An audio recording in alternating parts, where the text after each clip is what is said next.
Ensure your passion. Here's how to start a boat quote. Just go to progressive.com/boat. Then get protected. Just once. See what Mike October Trout based his 2014. career.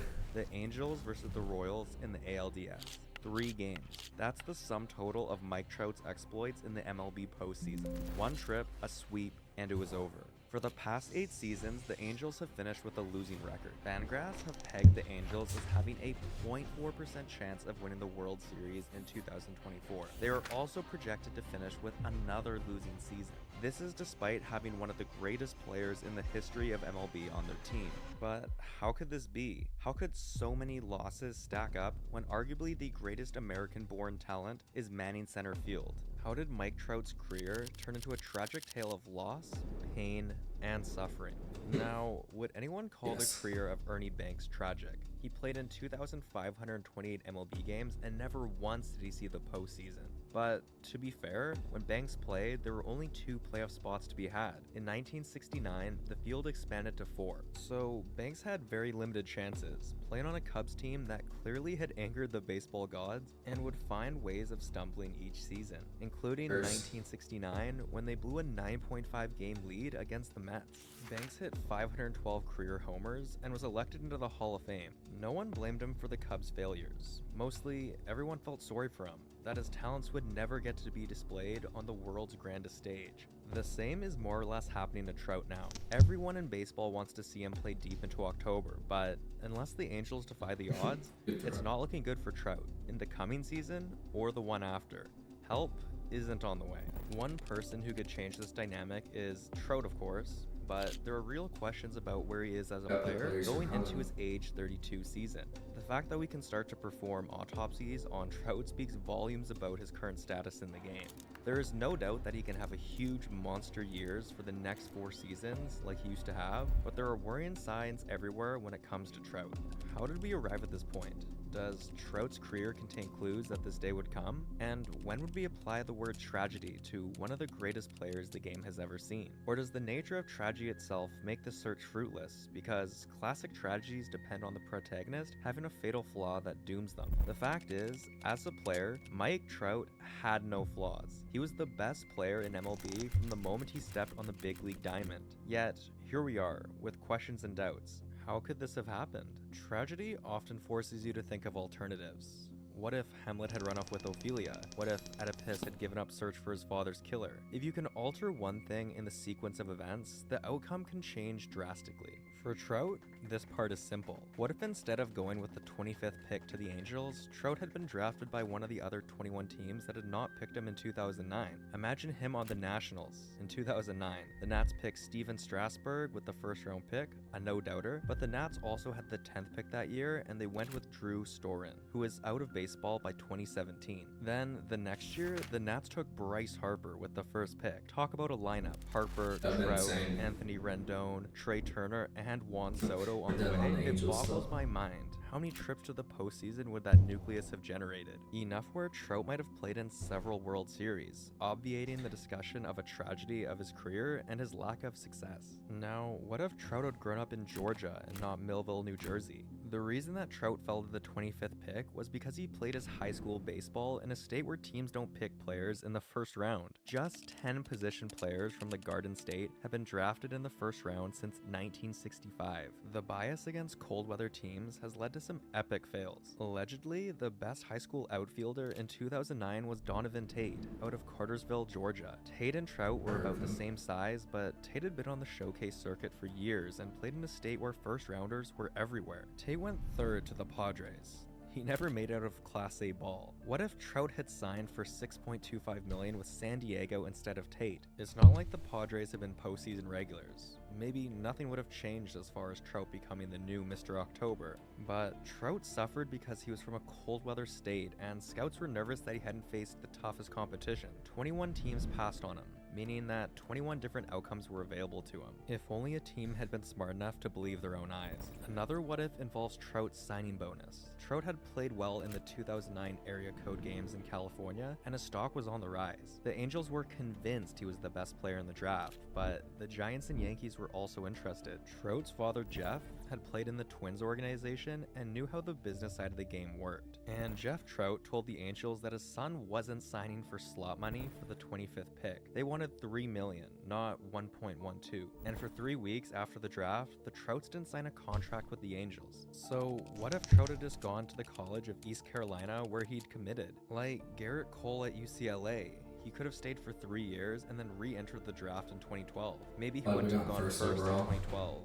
Carlos Correa did, but he might have. What if he'd become an Astro? How many rings would Trout have by now? 4? More? But it's also hard to picture a 19-year-old Mike Trout playing in East Carolina because he was in the big leagues by the time he was 19. He was in the bigs at 19 because when he was 17, he played rookie ball and hit a 352. Then, the next season, he hit a 341 between low and high single A ball. Then, a 326 with 11 homers in 91 games in Double A, during what would have been his sophomore season at East Carolina, all with a wooden bat. In college, Trout would have swung metal, a frightening thought to think about. But to understand what Trout was like in don't look at his MLB stats, but to his AAA stats. He started the 2012 season with Salt Lake City, playing 20 games where he knocked out 31 hits for a 403 average. He was a different breed of ball player. There was no one else remotely close to him on the planet.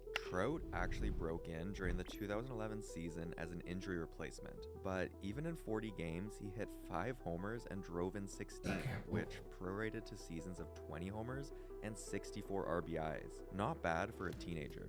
Trout became a regular in 2012, but not until the 21st game of the season, but he quickly established himself as the best player on the planet. First off, he joined the 30-30 club as a rookie, bashing 30 bombs and swiping 49 had a bigger impact on the game from all dimensions. And the people who were paid to know knew the truth. He's the best player in the game, said legendary A's GM Billy Beane. He's the most exciting talent I've ever seen come into the game since A-Rod and Griffey Jr. There's a 0.1% chance of finding a player like this. It happens once every 15, 20 years, if that. But numbers only do so much. How can a player who can rake like he did also go back and rob a home run by jumping higher than a man that size should jump? That's exactly what Trout did on June against JJ Hardy of the O's. And he played with such an obvious love of the game, a childlike joy that permeated everything he did on the field. For the next 4 seasons between 2013 and 2016, Trout would play in over 150 games each year. He had 0 injury problems, despite how hard he ran on the bases and in outfield. Twice he stole over 30 bases, he won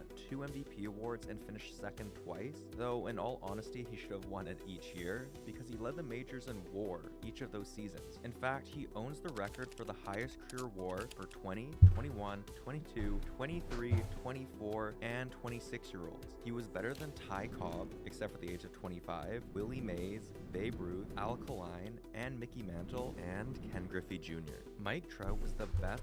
Wix. One platform, any website, unlimited creation.